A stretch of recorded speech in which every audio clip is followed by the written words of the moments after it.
Cable is the son of Scott Summers, aka Cyclops, non-X-Men member Madeline Pryor, who later becomes the villain known as the Goblin Queen, and another X-Man, Jean Grey, who kind of becomes like an adoptive mother, but who also possesses Madeline's memories of raising baby Christopher, at least in the comics. Cable is Nathan Christopher Charles Summers. Most of us just call him Cable. Cable as a baby was kidnapped by Apocalypse and infected with the techno-organic virus. This is the only thing that makes him, I guess, kinda weak, but really he's honestly still amazingly strong, as he can even fend off the techno-organic virus, something that most people can't even do at all, containing it to one side of his body using his psionic powers. That in and of itself is pretty impressive, as like I said, the techno-organic virus is generally known for being unstoppable and usually pretty fast acting. Even with his psionic powers mainly preoccupied as well, Cable is still a hard one to best, as he has so many combatant-based skills that he brings to the table, and he is an experienced time traveler besides. What do you feel is the most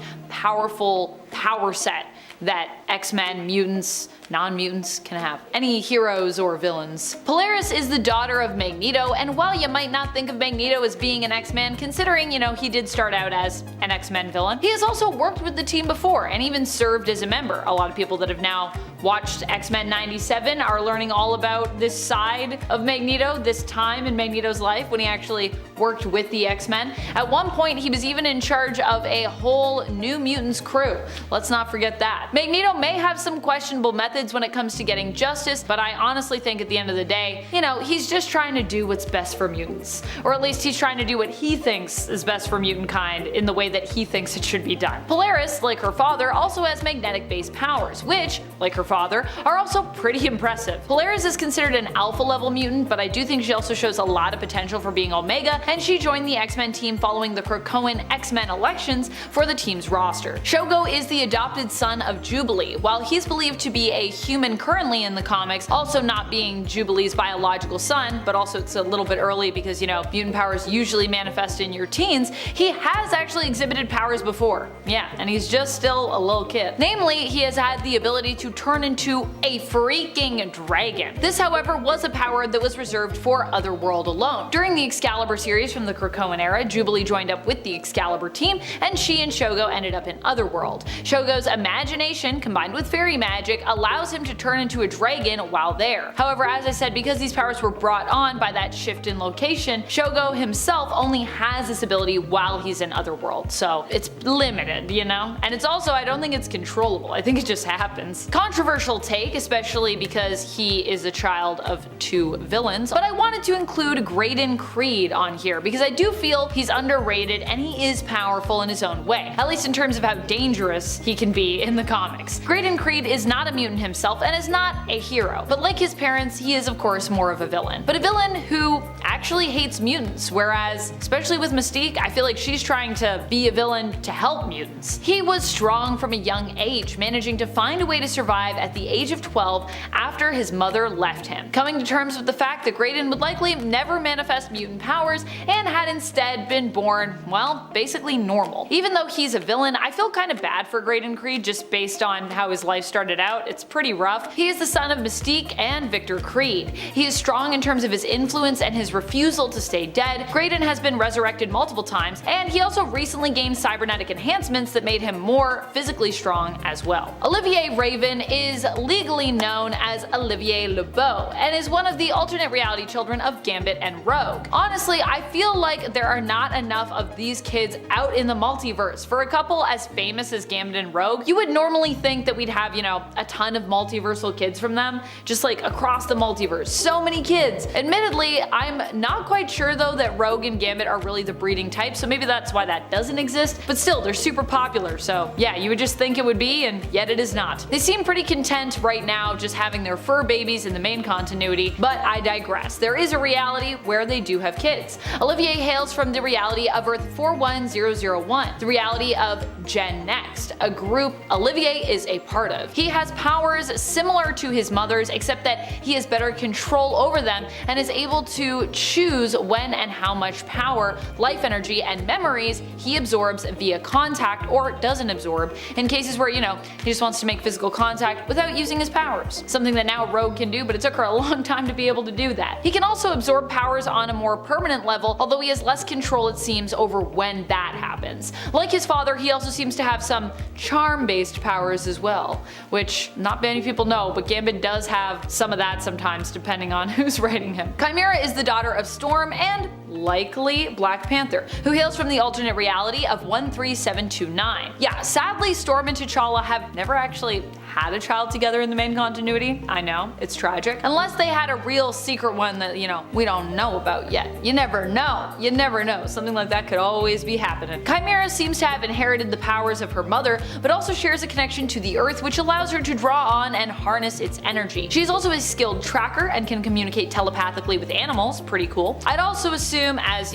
she is the daughter of Storm, that she is a skilled combatant as well. As while Storm is more well known for her goddess status and weather manipulation powers, she's also actually an extremely skilled fighter as well. Charles Xavier II is the son of Charles Xavier and Mystique, if you can believe that. I know, it's pretty shocking, but it is a thing. Charles Xavier II was technically born into the reality of Earth 616, where we later find out that while Mystique took the form of Moira when giving birth, Charles actually knew that, he was in a relationship with Raven. She just chose that form while giving birth, so unlike many other instances with Mystique, she wasn't actually manipulating her partner here. Charles Xavier II, though, when we usually come to know him, and he's not just a little baby that we saw once, is all grown up, and is known as being from the alternate future of Earth 13729. When his powers first manifested, he accidentally killed his adoptive mother and ended up later joining forces with his half-brother Raze, another child of Mystique's sired by Wolverine. Charles Xavier II has a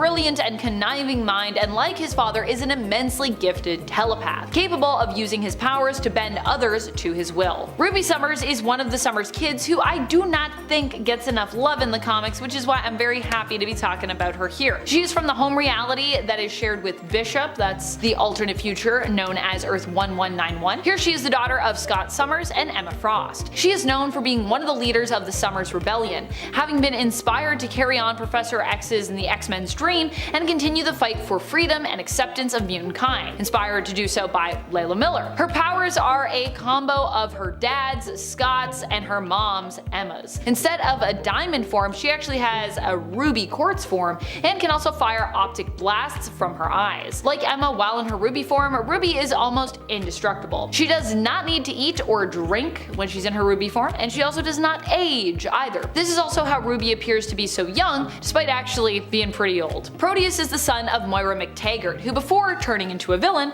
I would have actually counted more as an X-Men ally, if not a full-blown member at times. Proteus is Kevin McTaggart, son of Joseph and Moira McTaggart. He was one of the members of the super important team on Krakoa known as the Five. The Five is basically a team that was brought together and had their powers utilized in tandem to resurrect fallen and lost mutants. His powers as part of that team are mainly used to warp reality, allowing the non-viable eggs that Egg produces to become viable for life. Proteus is considered to be an Omega level mutant that requires hosts to survive. Initially, Kevin had a body, but of course now he's just pure energy because he does burn through those bodies, making him not just a powerful psionic, but also honestly a deadly energy vampire as well. Legion is the son of Professor Charles Xavier that was conceived when he had a love affair with Gabrielle Haller, which is where Legion gets his legal last name, as his given name is David Haller. Legion is so powerful because he suffers from severe dissociative identity disorder, where he has more than 100 personas residing within him. Each persona, though, has a number, many have names, and guess what? They each have their own specific power set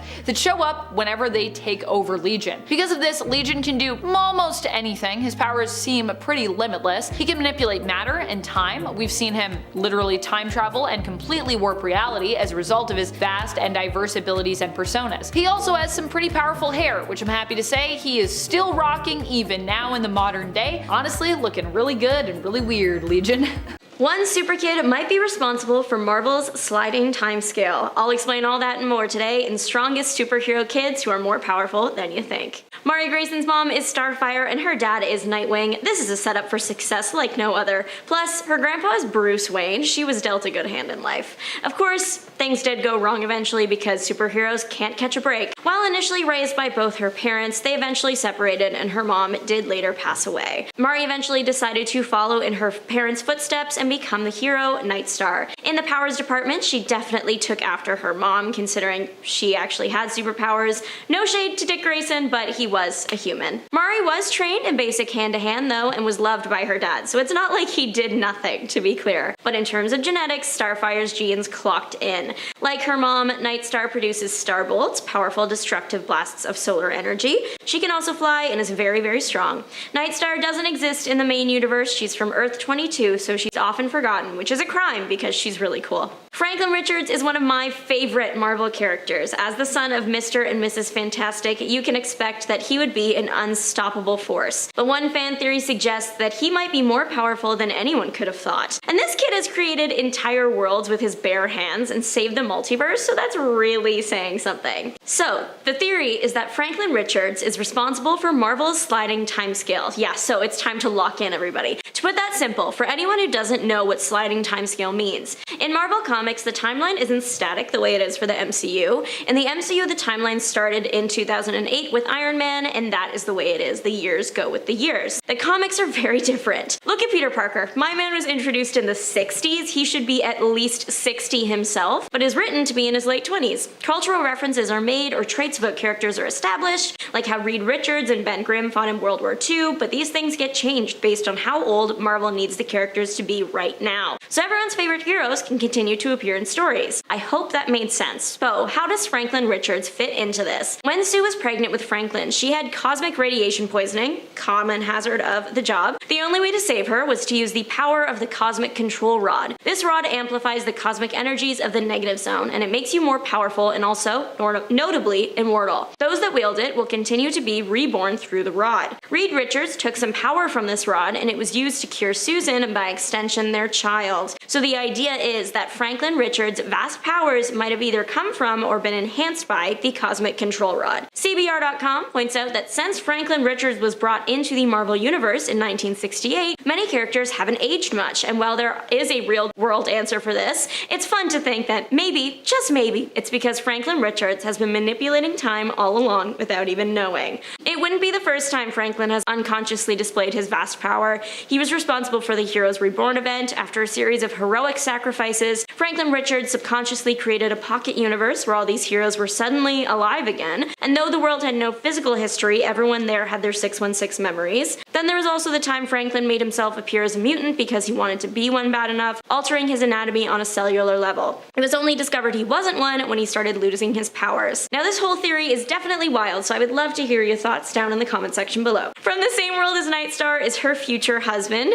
Reading his name for the first time did make my brain like factory reset, but I'm pretty sure it's Eben. His last name literally translates to son of the bat because his father is Bruce Wayne and his mother is Talia al Ghul. There was a moment of panic when I learned he was married to Nightstar because she's the daughter of Bruce Wayne's son, Dick Grayson, and I thought that DC was making the family tree a family wreath, and I got really scared for a second. I forgot that Bruce and Dick are not blood related. So we're good, it's chill. For a long moment, Eben didn't know who his father was. He was trained by the League that Ra's al Ghul worked with, so that's some brainwashing to undo for sure. That Mari actually helped him overcome. He inherited his grandfather's empire but transformed it into something good, deciding to follow in his father's footsteps and use his new resources to help those struggling. So technically, he has the Wayne billions and the Ghul billions at his disposal. It's hard to see other people living your dream. Sophia Strange is Doctor Strange's daughter. She appeared one time in 2004, and that is not nearly enough for me. In her one appearance, she displayed that she is very comfortable with the mystic arts. She used her powers to call on apparitions and perform spells without breaking a sweat. In her single story, she was determined to try and solve the case of a missing girl. And on her journey, she made objects appear from nowhere, levitated herself and a thief, and more. Originally, it was planned that she would be Strange's daughter with Clea that was hidden from her father and the world so that Dormammu wouldn't harm her. Unfortunately, that plan clearly didn't move forward. It would have been neat though. T'Chaka is known by his fellow heroes as Coal Tiger and the son of T'Challa.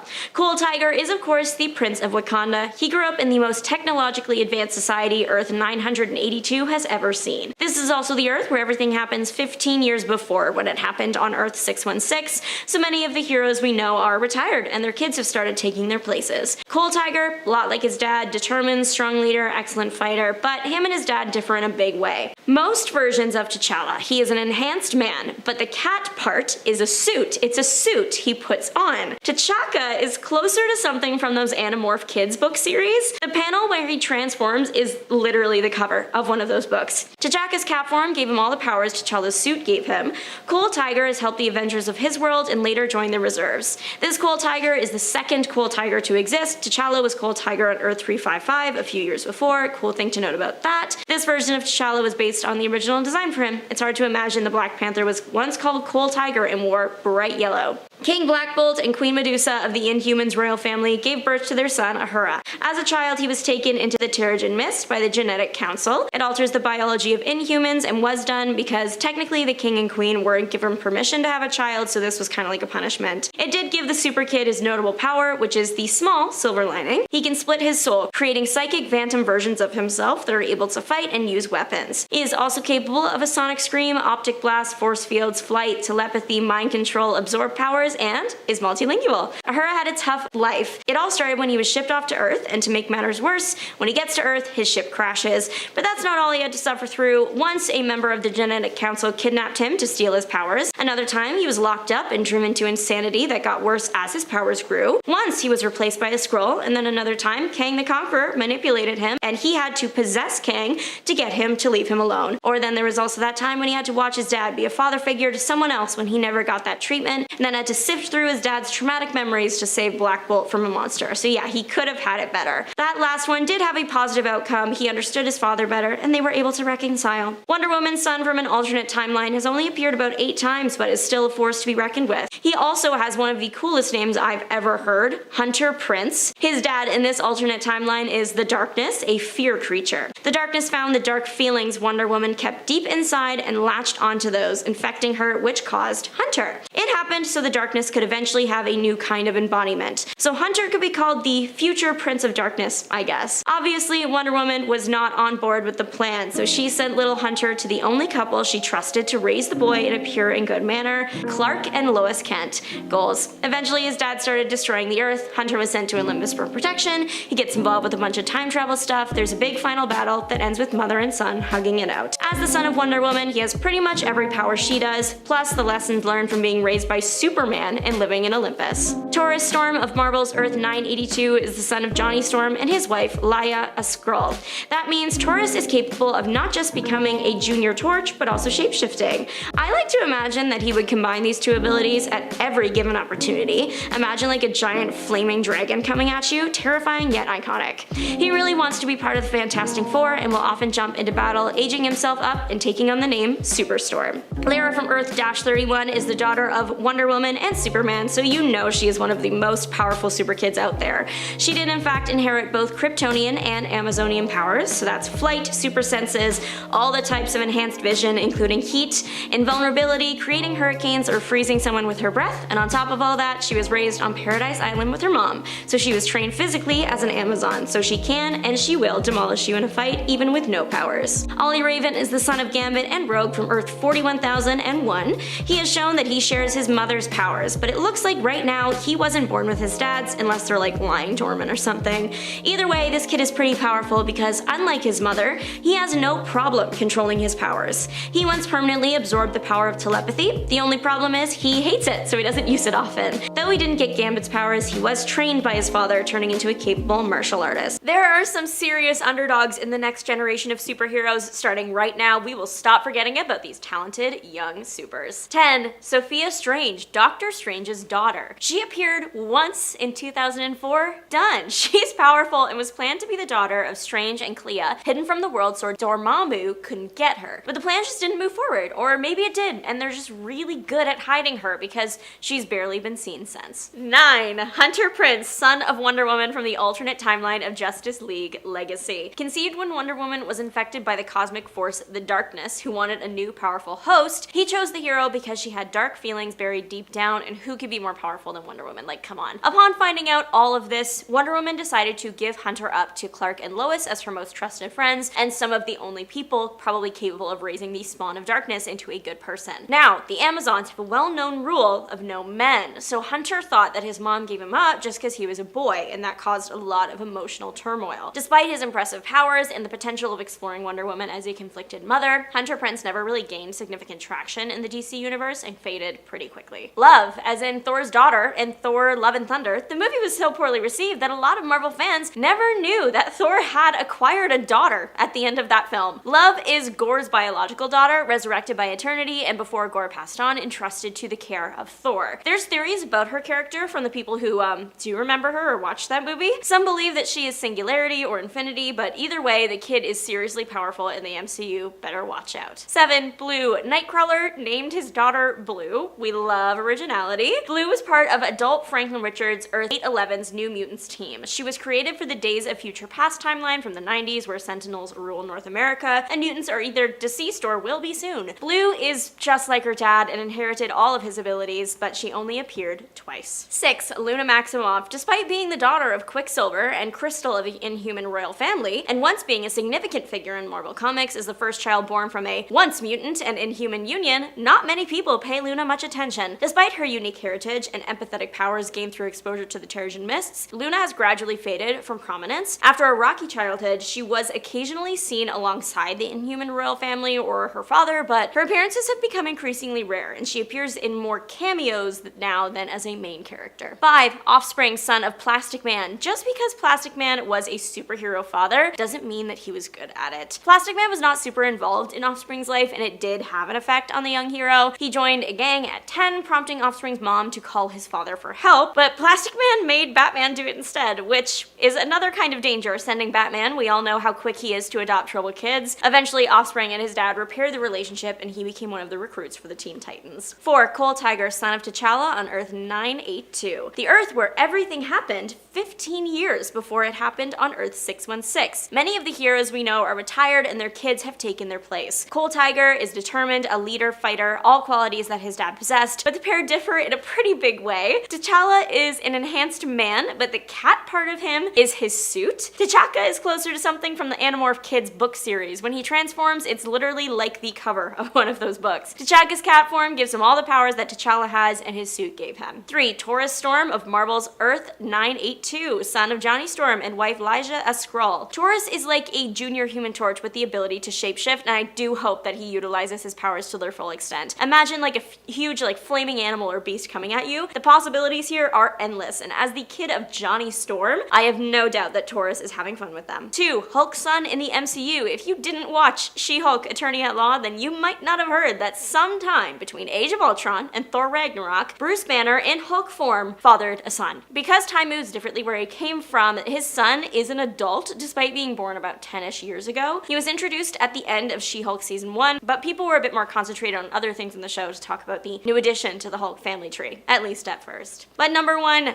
Magneto's twins. Marvel forgot about those twins, I swear. They aren't Scarlet Witch and Quicksilver anymore. That retcon is infamous, but we know that Magneto does have twins somewhere, and it's still unexplained where they are. This haunts me, it taunts me, and I desperately need answers. They have to be adults by now. Their dad is Magneto, so they have to be really powerful mutants. It's also weird that Marvel hasn't jumped at the opportunity to introduce a set of new mutants of that power level. With most of the heroes wiped out during a battle with Ultron and the world at the mercy of the villain's machine army in the alternate future of Next Avengers Heroes of Tomorrow, Captain America tells Iron Man to take the children of the Avengers to a base in the Arctic Circle to keep them safe. Here, Tony trains the kids for over 12 years until they become the new Young Avengers. Among these children is the son of Captain America and Black Widow, James Rogers. As the son of 2 super soldiers, James possesses all the benefits of the super soldier serum: peak human strength, speed, durability, agility, stamina, and reflexes. He also becomes the natural leader of the group of Young Avengers and has a natural gift for tactics and planning, so much so that it helped the team to defeat Ultron with the help of the Incredible Hulk. Speaking of the big green Goliath, when the Hulk was banished from Earth by the Illuminati during Planet Hulk, he crash landed on the planet Skaar, which is where the Hulk met his second wife. Although Kaora appeared to pass away in the destruction of Skaar, she actually gave birth to the Hulk's first first children, Skaar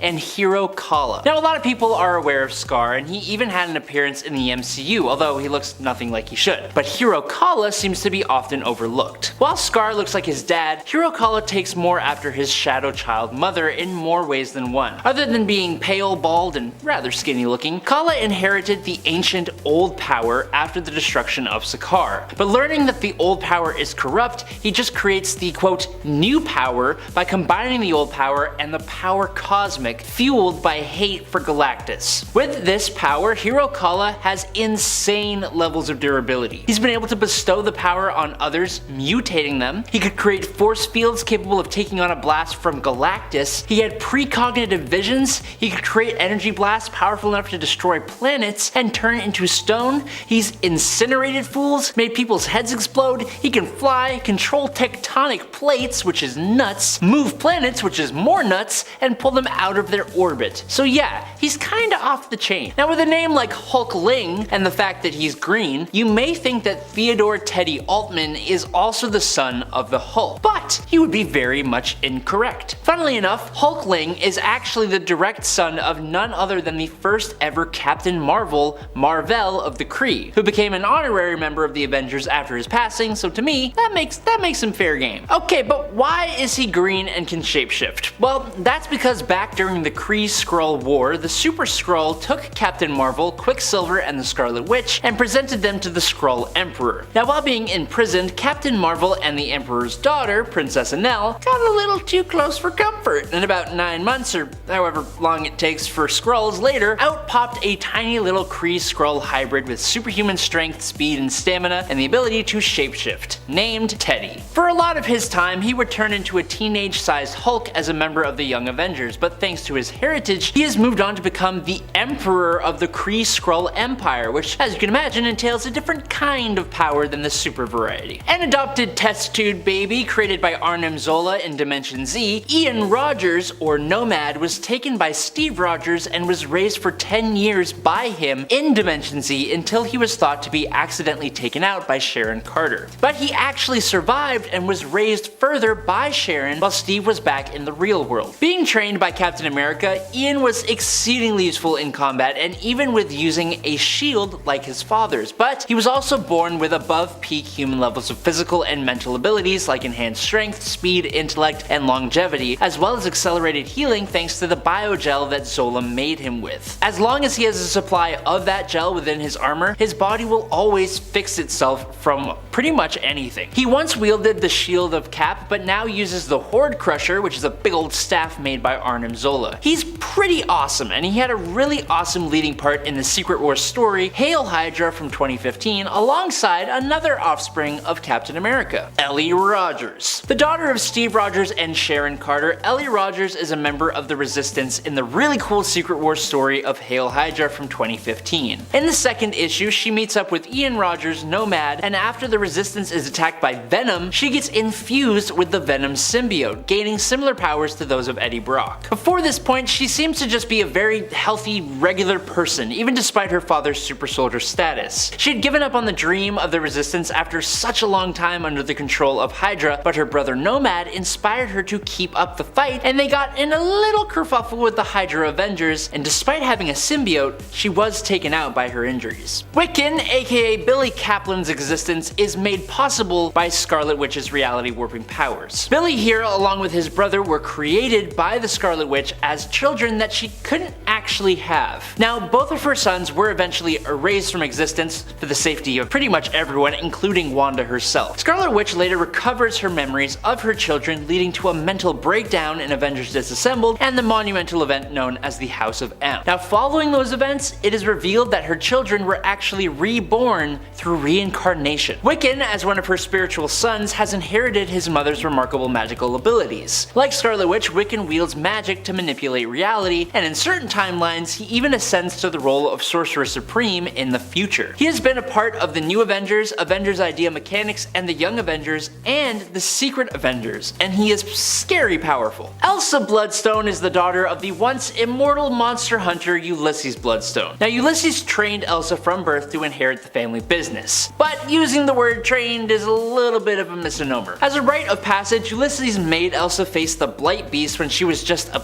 baby. He tried to move her quote weakness by throwing her to a horde of great white sharks, and as her first monster, he made her face a Clipoth and allowed her to get infected by its blood as punishment for taking too long. While this makes Ulysses Bloodstone sound like a horrible person, which he is, he was actually an Avenger, although he was part of the little-known first team led by Nick Fury, which also had Sabretooth and Kraven the Hunter as part of its lineup. After her father's passing, Elsa took up the family tradition and became one of the best monster hunters in the world. As part of her inheritance, she received the Bloodstone Choker, granting her enhanced strength, stamina, speed, and durability, and an enhanced healing factor, but those are powers she did already possess to a certain degree thanks to the blood running through her veins, which, on a side note, is also toxic to vampires, and even if one did bite her, she's immune to the vampire curse, so good for her, I guess. As you can imagine, her attributes plus her profession as one of the best monster hunters in the world made her a valuable asset when she was part of the Avengers. When Earth's heroes were taken to a distant planet by the Beyonder to perform in the Secret Wars, it was only because of the scientific mind of Reed Richards that they could return home. However, in the reality shown in What If number 114, Reed actually ends up passing away during a battle with the supervillains that had also been taken to the Beyonder's planet, leaving both the heroes and the villains stuck there. Over time, both parties decided to put their differences aside and settle down. 2 decades later, and it seems some of the heroes did settle down and even popped out some kids. Rogue became romantically involved with Captain America of all people, only it's important to note that it wasn't really Rogue anymore who was in charge of her body, but the Carol Danvers personality. Carol, being able to control Rogue's absorption power, had a kid with Captain America who they named Sarah. Their daughter had inherited Carol's powers, but she could also be worthy enough to pick up Thor's hammer and often donned her father's shield as well, taking up the codename Crusader. Sarah joined several other superpowered teenagers to form a new group of Avengers. During a fight with the son of Dr. Doom, who was trying to return to Earth and conquer it, Sarah, like most of those descended from the Captain America, became a natural leader and helped inspire the other teen heroes. She is very powerful and she is very cool. In this year's Avengers Twilight, the story takes place after an event called H-Day, when Ultron and the Red Skull used the Incredible Hulk to launch a brutal attack and wipe out most of the Avengers. They then managed to turn the public against the remaining heroes in the aftermath, and their survivors retired. Now, in this dystopian future, the son of Iron Man and the Wasp, James Jimmy Stark, inherited the empire of Stark technology. Having grown up in a society where superhuman vigilantism had been tarnished by public opinion, and being raised by Kyle Jarvis, who is not who he says he is, James's brilliant mind was used to create technology like the oppressive surveillance system, Iron Man drones, the armor used by the corrupt police force and the army, as well as the new Avengers, which were really just holograms. He eventually makes his own powerful Iron Man armor and uses it to fight Steve Rogers and his resistance before eventually trying to right his wrongs. Avengers Twilight is a definite must-read from this year, so check it out to learn more about James Stark. As the child of Reed Richards and Sue Storm, Franklin Richards was expected to be a big deal, and he really was. This kid has some pretty major reality warping abilities. There's an incredibly famous moment from the Fantastic Four story written by Jonathan Hickman, where Franklin is dressed up all rootin' tootin' in a Wild West outfit, strapped up with 2 plastic toy big irons, which he then points at Norman Osborn, and using his abilities, he actually makes them fire. It's insane. He has been shown to create a pocket universe, create life doubles of someone, bring back the dead, and create entire planets. Franklin is one of the most powerful beings in the Marvel universe, so much so that the Celestials even fear him. And it's not just simple reality warping. In that same Fantastic Four story, Franklin's older self went back through time to train his younger self and protect the Fantastic Four, and he made Galactus into his herald in a comic book moment that will literally knock your socks off. Maybe not literally, but you get the point. Right now, it's pretty uncertain where Marvel is taking his character, but it's gotta be somewhere cool eventually. Number 10, Stargirl. Stargirl is Courtney Whitmore, and while she herself isn't superpowered, she does wield an immensely powerful staff that grants her a ton of power. The staff is known as the Cosmic Staff, and before was wielded by Jack Knight. It also has sometimes been known as the Cosmic Rod. The device itself has tons of powers and abilities and was initially created by Ted Knight, the original Starman. While you might think that removing the staff from Stargirl would work in defeating her if, all of her power is just in this one item, the rod itself can can become attuned to users who then use it and summon it with mental commands. At present, it is attuned and bonded to Stargirl, so good luck trying to defeat her, because if you separate her from it, she'll just summon it right back. Powers include gravity and magnetic manipulation, energy projection and absorption, the ability to create energy constructs, force fields, potentially bolster strength, and more. Number 9. Hiro-Kala. When the Hulk was banished from Earth by the Illuminati during Planet Hulk, he crash-landed on the planet Skaar, which is where the Hulk met his second wife, Kaira. Although Kaira appeared to pass away in the destruction of Skaar, she actually gave birth to Bruce/Hulk's first children, Skaar and Hiro-Kala. Now, a lot of people are aware of Skaar, and he even had an appearance in the MCU, although he looks nothing like he should. But Hiro-Kala seems to be often overlooked. While Skaar looks like his dad, Hiro-Kala takes more after his shadow child mother in more ways than one. Other than being pale, bald, and rather skinny looking, Kala inherited the ancient old power after the destruction of Skaar. But learning that the old power was corrupt, he just creates the new power by combining the old power with the power cosmic, fueled by hate for Galactus. With this power, Hiro-Kala has insane levels of durability. He's been able to bestow the power on others, mutating them. He could create force fields capable of taking on a blast from Galactus himself. He had precognitive visions. He could create energy blasts powerful enough to destroy planets and turn into stone. He's incinerated fools, made people's heads explode. He can fly, control tectonic plates, move planets, and pull them out of their orbit. And yeah, he's kind of off the chain. I don't know. Number 8. Impulse. Bart Allen has been more associated with the Kid Flash name than the main Flash name, though he did at one point dress as the Flash in order to buy time for Wally. Unfortunately, his very brief time impersonating the Flash wearing the costume was cut very short at this time, as Bart was without his powers and ended up being killed. Of course, this was still a very moving story involving Bart, who's probably the most beloved member of the Flash family, with really only Iris and Jay West offering, I would say, any potential competition. These two are also a couple of super lovable cuties as Wally and Linda's kids. Also, despite being young, Bart Allen is still super powerful when he is powered. He can time travel, hop dimensions, and has been shown to be fast enough to fend off and even beat Godspeed, and he can phase. Bart Allen would end up taking up the speedster hero mantle of Impulse. Number 7. Scarlet Witch. The Scarlet Witch, aka Wanda Maximoff, is believed to be the daughter of the mutant supervillain and occasional reluctant anti-hero, sort of not really, known as Magneto. Possessing a unique set of reality-altering powers, Wanda is one of the most complex and powerful beings in the Marvel Universe. Her abilities center on chaos magic, enabling her to manipulate probability and reality itself. She can create and alter matter, launch energy blasts, and even reshape the fabric of reality. However, her powers often come at a cost, as they are intrinsically tied to her emotional state. This has led to moments of instability and significant events in Marvel's history, such as the infamous House of M storyline, where she altered reality on a global scale. Now, while she is not officially recognized as an Omega level threat, her actions show that she can indeed reach those levels. Despite her familial ties to Magneto, Scarlet Witch has displayed various roles, from a member of the Avengers to a pivotal figure in the mutant affairs on the good and the bad sides of things. Number 6. Billy Batson. Shazam, or Captain Marvel as some still refer to him as today, is one of the most powerful heroes DC has, despite actually being a kid posing as a grown-up magical man and hero. Shazam's powers come from the gods, the limitless wisdom of Solomon, strength of Hercules, stamina of Atlas, power and omnipotence of Zeus, courage of Achilles, and speed of Mercury. There's really no limit, or there really shouldn't be, to what he can do.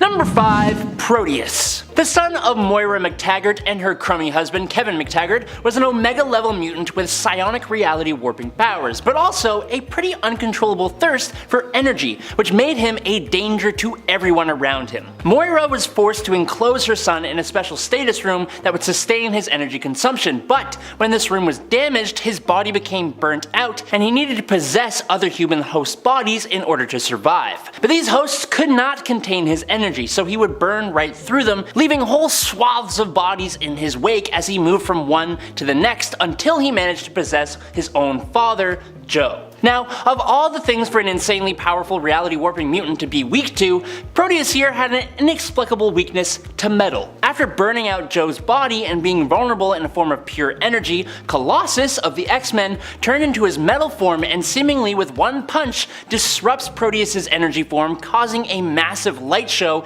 and scattering Proteus' energy all over Scotland. But Proteus would go on to return, possessing Blindfold, Destiny, Nightcrawler, Psylocke, Husk, and Trance in one fight, and way later he would eventually become a member of the Five, ensuring the survival of the mutant race. So he's kinda good in that regard, I guess. Number 4, Naomi. Naomi is probably one of the most powerful of the younger heroes we've seen. Her powers are on the level of heavy hitters such as one of DC's main heroes, Superman. In fact, while transformed into her superhero mode, Naomi's power set is pretty similar, except for one very important and unique element to her. Unlike Superman, whose weakness is magic, Naomi actually bolsters and boosts magic around her. Her powers allow her to generate energy, which she can use in a few different ways. In combat, using it to blast opponents or to give her a physical boost. Alternatively, she can use that same energy to boost magic and magical beings around her, which honestly is pretty neat. However, as Naomi is still young, despite her potential, she still has some learning to do when it comes to her power set and how to best utilize and control it. Still, when she is fully in her power, when that happens, she will be one of the most OP superheroes at DC Comics, I imagine. Number 3, Legion. David Haller was living in Paris with his mother when her home was suddenly invaded by an assassination team. Like that happens all the time. They took out David's stepfather before his eyes, which kicked off his latent psionic powers, which he then used to incinerate the brains of the assassins. However, as he did so, he also made telepathic contact with each of his victims, thus experiencing their thoughts and emotions as they passed away, which deeply affected David, forcing him into a catatonic state. At the same time, the consciousness of the leader of the assassins, Jamail Karami, was absorbed and merged into David's mind. All this happening had somehow splintered David's personality into multiple alters, with each of these alters controlling a different psionic power. Because of this, Legion is an Omega level mutant able to create spontaneous mutations of different kinds, including reality warping, that are accompanied by new personas or alters to govern each one of these new mutations. The whole reason David even has an X gene, though, is likely due to the fact that he is the son of the father figures to mutants everywhere, Professor Charles Xavier. Number 2, Franklin Richards, or at the very least an alternate Franklin Richards.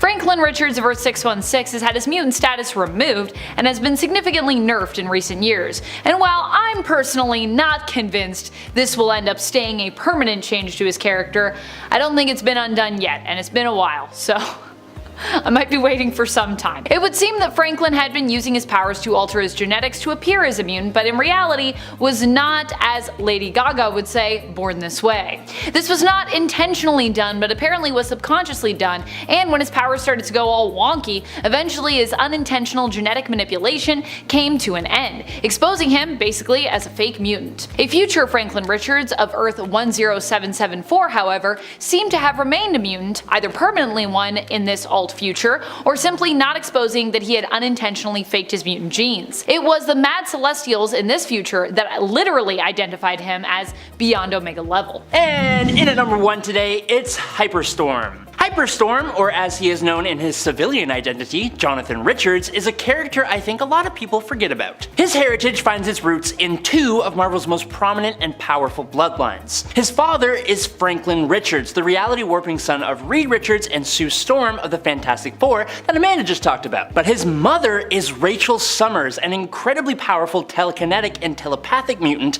who is the daughter of Scott Summers and Jean Grey of the X-Men. With these two incredibly powerful and influential family trees fueling Jonathan, he became one of the most powerful beings we have ever seen in Marvel Comics. He is essentially infinite psionic power drawn from hyperspace, allowing him control over the 4 fundamental forces of the universe, those being the strong and weak nuclear forces, electromagnetism, and gravitation. Theoretically, this means he can restructure, create, manipulate, and or destroy matter from a cosmic scale down to a subatomic level. He can create electromagnetic fields and electrical currents, make matter radioactive, manipulate gravity, cause nuclear detonations, emit enormous energy blasts, and honestly, accomplish nearly anything he sets his mind to. And then, he also has telepathy, telekinesis, and can heal from pretty much anything. And he has used these powers to conquer all of the inhabited worlds of the explored space of the alternate reality of Earth 967.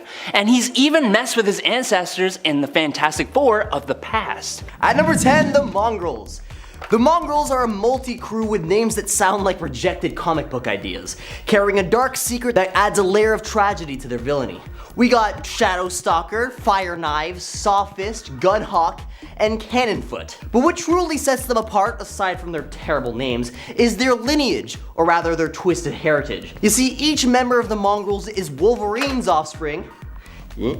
A revelation that only came to light after their individual demises at the hands of the very father they sought to torment. That's right, Wolverine unknowingly exterminated his own bloodline. Now, it probably didn't help that their shared mission was to turn Wolverine's life into a never-ending nightmare, but while their motivations remained shrouded in mystery, they pursued their vendetta by targeting Logan's loved ones, only to meet their untimely ends at his adamantium claws. The poetic tragedy is that Wolverine chose to bury them near the resting places of their mothers. If you're enjoying the video so far, you can support the channel by pressing like, subscribing to Top 10 Nerd, and ringing that notification bell. I would really appreciate it. At number 9 is Fury, the daughter of Wonder Woman and Steppenwolf. In her initial portrayal within the Earth 2 universe, Fury found herself on the wrong side of the comic divide.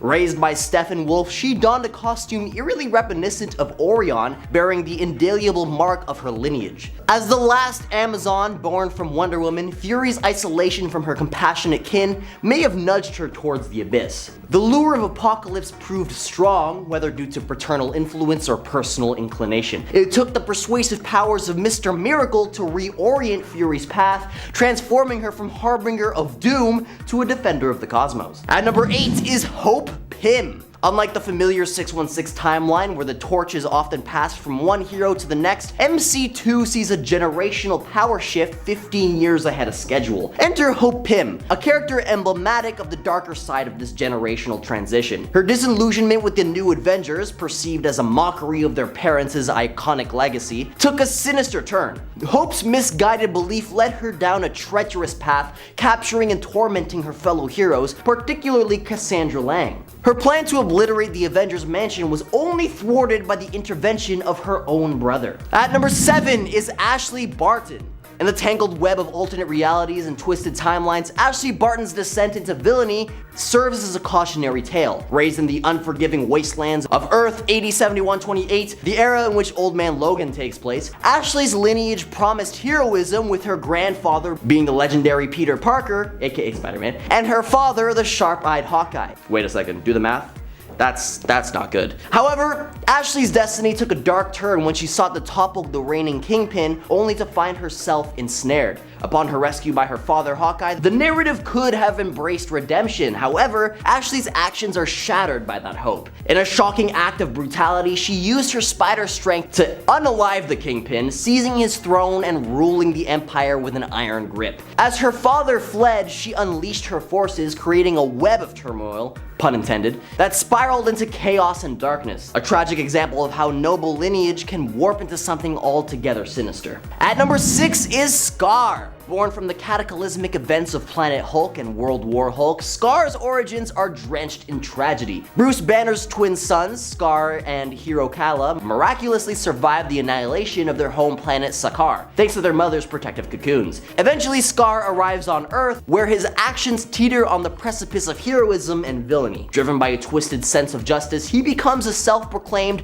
unaliver of unalivers, attempting to obliterate those he deems responsible for pain and destruction. Notably, Skaar clashed with his father, the Hulk, in multiple epic battles, even impaling him once. His unpredictable nature eventually led him to join Norman Osborn's Dark Avengers. At number 5 is Hiro-Kala. Hiro-Kala is the lesser-known offspring of the Incredible Hulk, who took a drastically different path than his father and twin brother Skaar. Surviving the cataclysmic events on Skaar, Hiro-Kala emerged as a force to be reckoned with, but not quite in the way you might expect from a superhero's child. See, instead of heroism, he embraced conquest and power. His connection to the old power, an artificial version of the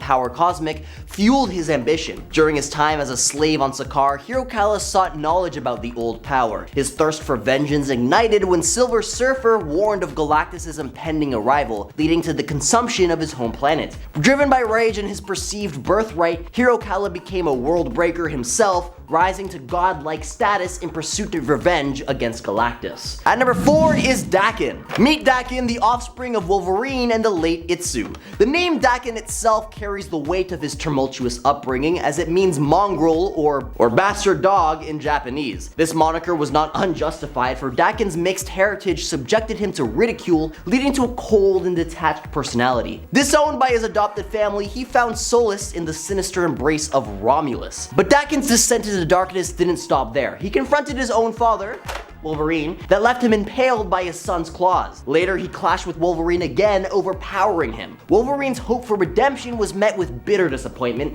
as Daken not only usurped his father's mantle as Wolverine, but also led his version of the Brotherhood of Mutants. At number 3 is Legion. David Haller, the offspring of the renowned Charles Xavier, isn't your run-of-the-mill villain. Thanks to his multiple personality disorder, an unfortunate side effect of his power to assimilate personalities and abilities, David's life is a whirlwind of inner turmoil. You might remember him from FX's Legion, where his fractured psyche takes center stage. See, David isn't inherently evil, but his internal chaos just can't be ignored. His journey began with a bang when he absorbed the persona of a radical extremist group leader, a rather ominous start. As time passed, he continued to absorb other personalities, making it incredibly difficult to keep a grip on his own identity. Hero or villain, it's a blurred line for David. He's a perplexing mixture of, well, everything, a product of circumstance and the powers he never asked for. At number 2 is Amon Sur. The offspring of Amon Sur, a predecessor to Hal Jordan in the Green Lantern Corps,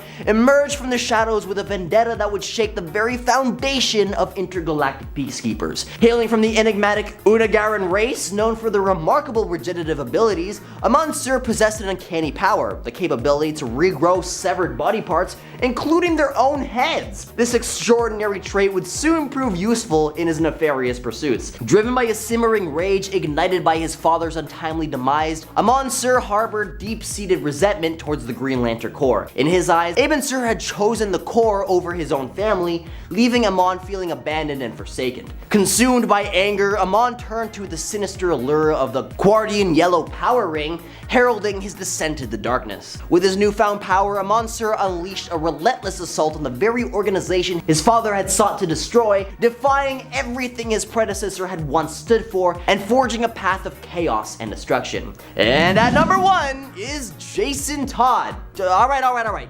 Technically, Jason Todd isn't the son of a superhero, but through adoption and mentorship, Jason Todd, much like Dick Grayson before him and Tim Drake following, he is most definitely thought of as a son by Batman. This character serves as perhaps the most famous example of a superhero kid going bad, as the second Robin would go on to become the notorious anti-hero, the Red Hood. It all started, or rather ended, when Jason's fate was tragically sealed by the Joker, who brutally took his life via a crowbar whooping and a massive explosion. However, eventually Jason was brought back to life. Abandoning the ideals of his mentor Batman, Jason embraced a far more ruthless approach to crime fighting. Armed with firearms and a willingness to employ extreme methods, he aimed to put a definitive end to Gotham's criminal underworld. Now, despite a lingering sense of righteousness, Jason's actions veered sharply from the conventional hero's path, casting a dark shadow over his once promising future. These once promising heroes took a treacherous turn toward evil, proving that even the most seemingly virtuous heroes can produce offspring which succumb to the allure of power and benevolence. These tales of wayward youth remind us that the line between good and evil isn't always as clear-cut as we would like to believe, reminding us of the complexity of human nature even within the realm of capes and masks. The apple doesn't fall far from the tree, but in this case, it is 10 times better. Today, we celebrate the super kids that totally outclass their parents. 10. X-23, the kind of daughter of Wolverine. Biological cloning mess aside, she is a Wolverine through and through. She's grouchy, aggressive, and rough around around the edges, but in a way that makes you root for her despite it all. X-23 is fierce and rarely holds back. Fans love her for a variety of reasons, but most of all, it's her fighting spirit and determination to keep getting back up again. 9. What If Comic 114, just like the entire thing. This what if poses the question, what if the heroes never left Battleworld?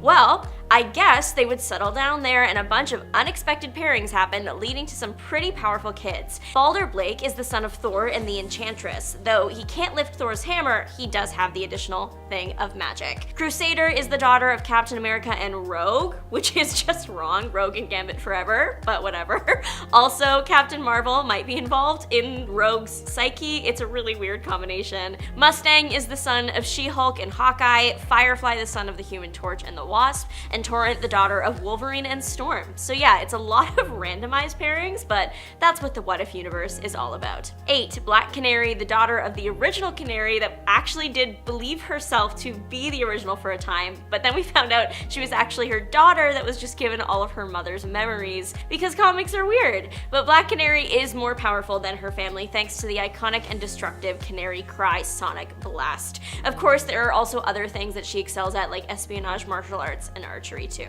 7. Skaar. The Skaar we were randomly introduced to at the end of She-Hulk, and the Skaar from the comics could not be more different. Sure, we haven't seen too much of him in the MCU, but just like look at a photo side by side. That is not the same person.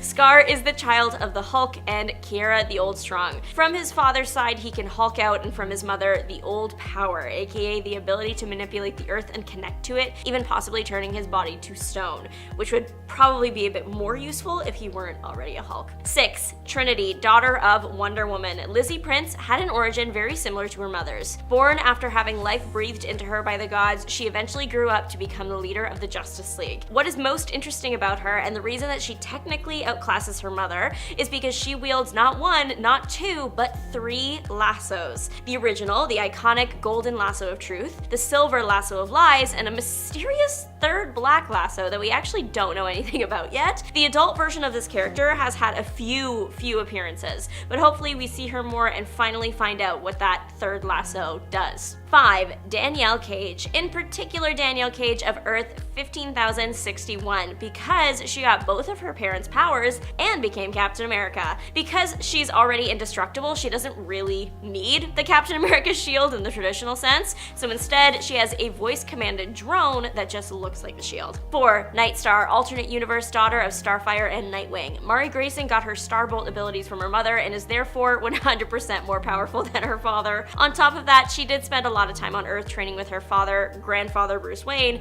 and Grayson's friends, the Titans, so she has the traditional superpowers, financial pull, and quite a few other superheroes supporting her. 3. Zatanna. Zatanna works hard to live up to her father's, Zatara's, impressive legacy, and considering she is widely thought to be the most powerful magic user in DC Comics, I would say she's doing a pretty good job and probably surpasses it. Considered a sorceress supreme, she has power of cosmic energy, mystical energy, and can alter reality. Though she doesn't always use her powers for good, see the erasing minds and personality traits without consent thing, the feats that she does are still very impressive, and she does use her powers often to better the world, and her heart is usually in the right place. 2. The Scarlet Witch. No matter which parent we are looking at, Wanda is more powerful. For starters, her human parents, well yeah, she's gonna beat them, but her now father figure, Magneto, he might be one of the most powerful people alive, but the Scarlet Witch will always be on another unattainable level. She can reshape reality and wield limitless amounts of magic. She is the type you want on your side, and you run if she is not. But number 1, Franklin Richards. At the end of the day, he was always going to be taking the top spot. Franklin is set to be the last being to survive the current universe and transfer over to the next one as their Galactus. He can create or destroy entire worlds. He was able to unconsciously alter himself to appear as a mutant just because he wanted to be one so bad, and was able to fool even the Krakoan defenses. The list goes on, and I think Mr. and Mrs. Fantastic have no problems with their son outclassing them.